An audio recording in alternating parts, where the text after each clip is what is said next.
நடந்த விஷயங்கள்.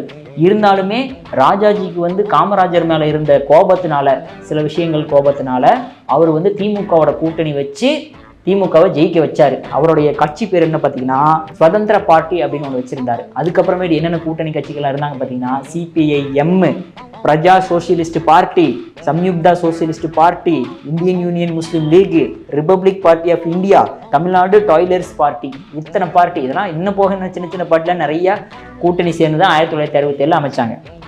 1977 யார் வந்தா? எம்ஜிஆர் அவர்கள் வந்தார். எம்ஜிஆர் மட்டும் தனியாவா நின்று வந்தார்? இல்லை, அவருமே பல கூட்டணிகளை வச்சிருந்தார். யார் யார் அப்படின்னு பார்த்தீங்கன்னா சிபிஐஎம், அடுத்தது இந்தியன் யூனியன் முஸ்லீம் லீக். என்னது போன ஆட்சியில் அவங்களோட இருந்தாங்க, இந்த ஆட்சியில் இங்கே இருந்தாங்களா? கூட்டணி மாறுறது சகஜம் தானே. அடுத்தது ஆல் இண்டியா ஃபார்வர்ட் பிளாக். இந்த மாதிரி இன்னும் பல விஷயங்கள் சின்ன சின்ன கட்சிகளோட சேர்ந்து தான் வந்து எம்ஜிஆர் அவர்களுமே ஜெயிக்க முடிஞ்சது. எம்ஜிஆர் அவர்களையும் விஜய் அவர்களையும் கம்பேர் பண்ணுவாங்க எல்லாருமே மோஸ்ட் ஆஃப் த டைம். ஏன்னா அவர் நடிகர் இவர் நடிகர் அப்படின்ட்டு. ஆனால் எம்ஜிஆர் அவர்கள் 1972 திமுக விட்டு வெளியே வரதுக்கு முன்னாடி ஏற்கனவே வந்து பல பூத்துகளில் வேலை செஞ்சு, பல விஷயங்கள் திமுகவுக்காக வேலை செஞ்சு அமைச்சராக இருந்து, அதுக்கப்புறம் கருணாநிதியோட சண்டை போட்டு வெளியே வந்து ஜெயிக்கிறதுக்கான பாசிபிலிட்டி 1977 தான் அமைஞ்சது. 5 வருஷம் ஆச்சு எம்ஜிஆர் அவர்கள் வெளியே வந்து ஆட்சி அமைக்கிறதுக்கே.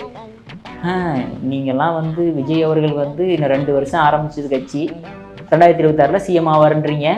பொறுத்திருந்து பார்ப்போம்.